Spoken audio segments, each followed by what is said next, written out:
Okay guys, this is the next episode of my match reviews, or rather match day reviews on my channel here. And what I'm going to talk about today is the matches that I actually watched this weekend. The first game I watched is the Dortmund-Ingolstadt game, which was on Friday. Actually, I watch every Friday night game because it's just easier to spread it out over the weekend instead of watching like 2 or 3 games in a single day, so I'd rather watch the Friday night game, watch one game on Saturday and 2 games on Sunday, or sometimes the other way around. So I watched the Dortmund-Ingolstadt game, which ended 1-0 for Dortmund. Yeah, it was a good game by Dortmund. It was good in the first half. The first half was quite dominant, maybe. Yeah, I think they could have scored another goal. The second half was actually dominated by Ingolstadt. And Ingolstadt was better than expected. They had the majority of chances, the majority of shots on goal, and so it was surprising how strong they were, especially considering they were playing in Dortmund, because the fans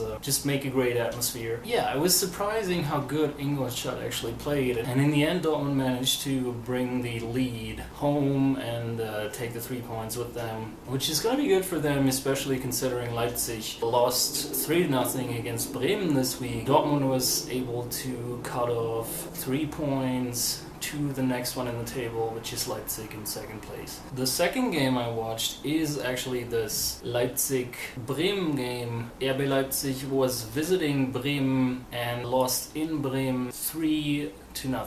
In retrospect, I feel like it wasn't even that unexpected because Bremen had a great run until now. I think they won all the last, 4 games.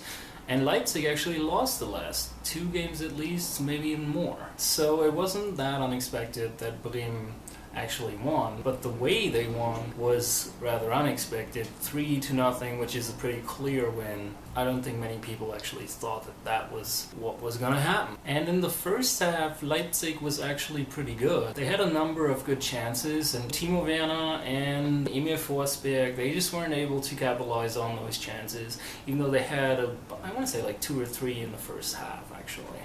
The second half then was largely dominated by Bremen. Rather unexpected from Bremen, especially considering they're deep down in the table. They're still, I think, in 14th place now, so you wouldn't really have expected that.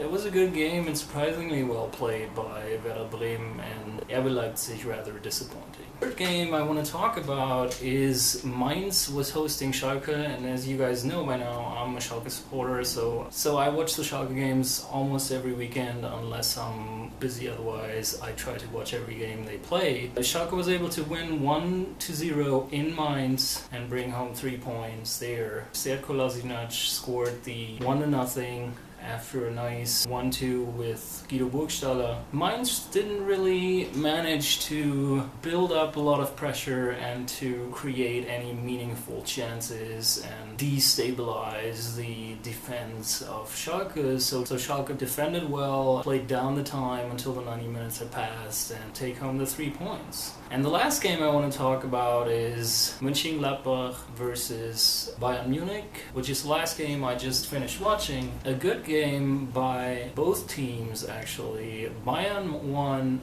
1-0 in Gladbach. Bayern was largely dominating throughout, I want to say 85 out of 90 minutes, and so they definitely deserved to win.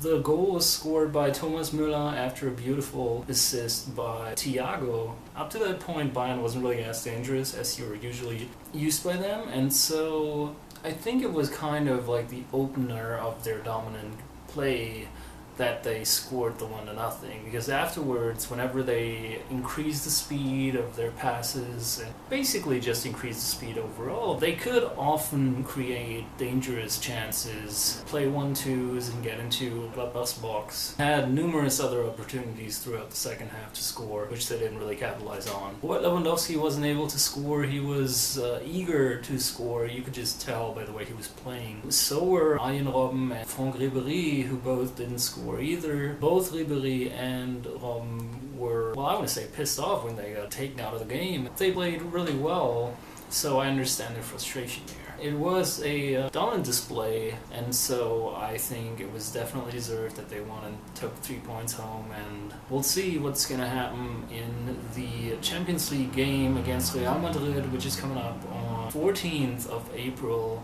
That's going to be the first game. The second game is going to be a week later. Real Madrid is definitely the hardest draw that they could get, aside from Barcelona. Either of those teams are very, very dangerous and very, very dominant in their own respective league and in their own respective stadiums, so we'll see how Bayern is going to do there. Anyway, this is a short outlook on the Champions League. I'm definitely going to link the results, all results of Matchday 25 and everything down below, so if you want to take a look, then you're welcome to do this. If you like this, then leave me a thumbs up. I would really appreciate it. If you don't, then don't, and tell me what I can do better, because I do want to bring you guys value and make this a little bit entertaining what I'm doing here, so let me know what I can do. And this is it for today. I'll see you next time.